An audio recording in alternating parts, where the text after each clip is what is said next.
Welcome to wrestling remakes Tamil channel. இந்த இதை பற்றி பார்க்க போகிறோம்னா, இப்போ நடந்து முடிஞ்ச சாட்டர்டே மெயின் ஈவெண்ட்டில் அண்ட் டீம் செத்ரால்ஸ் மேட்ச் வந்து பண்ணாங்க. அந்த மேட்ச்சில் நியூ மெம்பர் ஆட இருக்காரு. அந்த மேட்ச்சில் பெரிய லெவலில் தரமாக வந்து பண்ணிட்டாங்க. அண்ட் இந்த மேட்ச் மெயின் ஈவெண்ட் அளவுக்கு ஒருத்தா இருந்துச்சு உண்மையில தான். அண்ட் பிரான் பிரேக்கர் வந்து ஒரு பெர்ஃபார்மன்ஸ் லிட்ரலி தனியாக தெரிஞ்சிச்சு அவரோட பெர்ஃபார்மன்ஸு.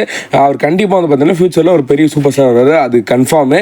ஏன்னா நீ நடந்த மேட்ச் அந்த அளவுக்கு வந்து பெஸ்ட்டாக இருந்துச்சு. அண்ட் சிஎம் பங்க் செத்ரால்ஸ் எப்பயும் போல அவங்களோட மாஸ் காட்டிட்டாங்க. லிட்ரலி ஜிடிஎஸ் போகிறதும் அண்ட் ஸ்டம்பு போகிறதும் மிரட்டி விட்டாங்க சத்தியமாக. லாஸ்ட்டாக செமிசன் பிரான் பிரேக்கர் டிடிடி போட்டு தூக்கி வீசி இருப்பாரு. அண்ட் இதுக்கப்புறம் என்னன்னா பால் ஹியூமன் டிஸ்ட்ரைக் நடக்கும். அங்கேயே தெரிஞ்சிருச்சு யாரோ ஒரு ஆள் வர போறாங்கன்ட்டு. பின்னாடி பிரான்சன் ரீடி உள்ள வந்துட்டாரு. அண்ட் பிரான்சன் ரீடி ஓடி போய் வந்து பார்த்தீங்கன்னா சிஎம் பக்கம் கார்னர்ல தூக்கி வீசிட்டாரு. முடிஞ்சு போச்சு.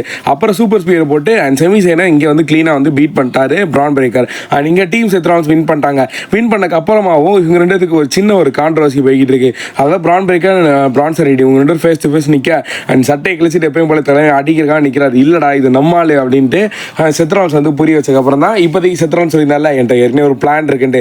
அந்த பிளான் இதுதான். இந்த 3 டீமு லிட்ரலி ஒரு தரமான ஒரு டீமை வந்து கொண்டு வந்திருக்காங்க. அண்ட் இவர் வந்து சம்மஸ்லாம் மாதிரி தான் வருவார்னு சொல்லியிருந்தாங்க அந்த டைமில் தான். ஸோ கரெக்டாக வந்து வந்துட்டார் அதுக்கு முன்னாடியே. அண்ட் அது மட்டும் இல்லை சிஎம் பங்கை பிரான்சன் ரீடி இன்னும் அதே பவரோட தான் இருக்குன்னு சொல்லி காட்டியிருக்காரு. தரமாக வந்து சாட்டர்டே மெயின் ஈவெண்ட் பண்ணிட்டாங்க. அண்ட் கண்டிப்பாக மெயின் ஈவெண்ட்டு ஜான்சினாக ஆடுறதுக்கு என்ன மாதிரி மேட்ச் வந்து சமமான இருக்கிறாங்கன்றதை வெயிட் பண்ணி பார்ப்போம். தேங்க்யூ.